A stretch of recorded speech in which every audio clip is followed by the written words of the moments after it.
ఎక్కడికక్కడ ప్రతి గ్రామంలో అద్భుతంగా తమ శక్తిని యుక్తిని అన్నిటిని ప్రదర్శించి మరి గెలిచి వచ్చిన సర్పంచులకు గెలిచి వచ్చిన వార్డు సభ్యులకు ఉప సర్పంచులకు అట్లాగే పోటీ చేసి కొద్ది తేడాతో ఓడిపోయిన మన బీఆర్ఎస్ నాయకులందరికీ పేరు పేరున గట్టిగా చప్పట్లతో వారికి హృదయపూర్వకంగా అభినందనలు చెప్పాలని చెప్పి నేను మిమ్మల్ని అందరినీ కోరుతా ఉన్నా.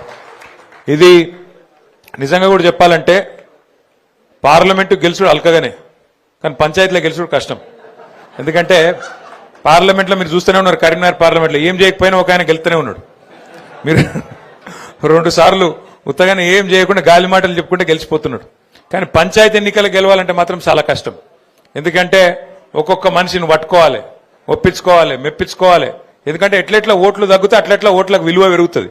కాబట్టి ఒక్కొక్క ఓటే కీలకమైతుంది. అక్కడక్కడ టాస్లు గెలిచిన వాళ్ళు ఉన్నారు, అక్కడక్కడ ఒక ఓటుతో గెలిచిన వాళ్ళు ఉన్నారు, అక్కడక్కడ 4 ఓట్లు 5 ఓట్లు 6 ఓట్లు 10 ఓట్లలో గెలిచిన వాళ్ళు ఉన్నారు. కాబట్టి పంచాయతీ ఎన్నికల్లో గెలవడం సామాన్యమైన విషయం కాదు.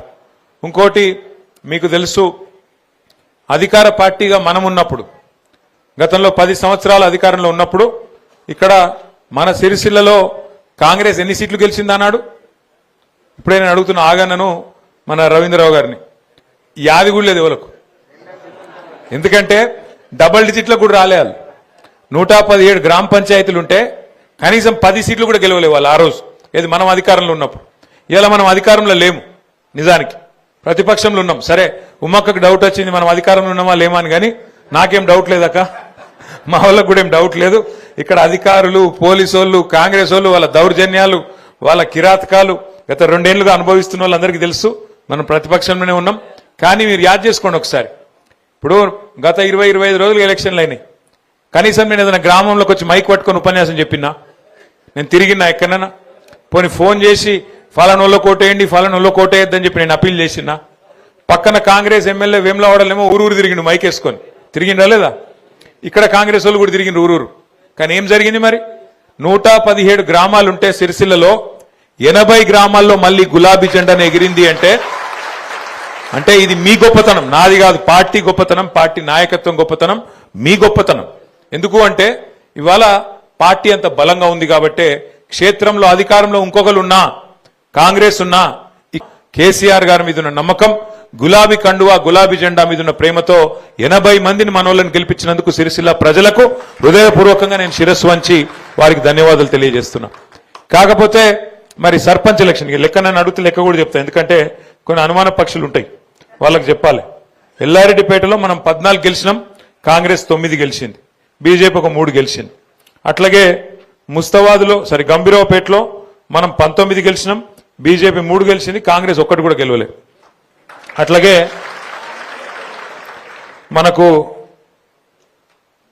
ముస్తాబాద్లో మనం 16 గెలిచినాం, కాంగ్రెస్ 3 గెలిచింది, బీజేపీ ఒక 3.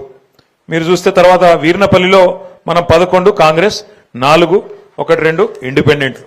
తంగళ్లపల్లిలో మనం 20. మొత్తం చూస్తే 80 సర్పంచులు మనం గెలుచుకున్నాం.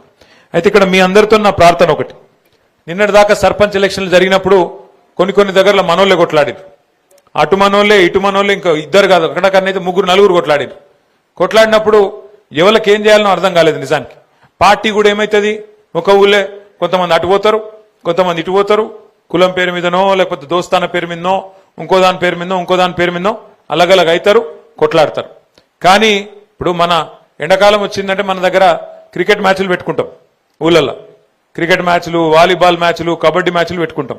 పెట్టుకున్నప్పుడు ఏమవుతుంది, ఊళ్ళోనే 4 టీంలు అవుతాయి, కొట్లాడతాం, ఒకళ్ళే గెలుస్తారు, మిగతా 3 టీంలు ఉంటాయి. మరి అదే ఊరోళ్ళు వాళ్ళు కూడా. కానీ గేమ్ అయిపోగానే కలిసిపోతామా లేదా, మళ్ళీ సాయంత్రం దావత్ చేసుకుంటామా లేదా? ఇప్పుడు కూడా గట్లే దయచేసి మీరు ఉండాలని చెప్పి నేను కోరుతున్నాను. ఎందుకంటే సర్పంచ్ ఎలక్షన్ అయిపోయింది, ఇక పగలు పంచాయతీలు నిన్న మొన్నటి దాకా కొట్లాడినాం కదా, రేపటి నుంచి వాడిని ముఖం చూడొద్దు, వాడు నన్ను తిట్టిన రోజు ఫలానా కాడ గిట్లా అన్నాడు గట్లా అన్నాడు అని జర మనసులో పెట్టుకోకుండ్రి. ఎందుకంటే మళ్ళీ 4 రోజులకే మళ్ళీ ఎలక్షన్లు ఉన్నాయి. ఇప్పుడు మనకు మళ్ళీ జిల్లా పరిషత్ ఉన్నది, మండల పరిషత్ ఉన్నది, ఈసారి కారు గుర్తుంటది, కేసీఆర్ గారు ఉంటారు.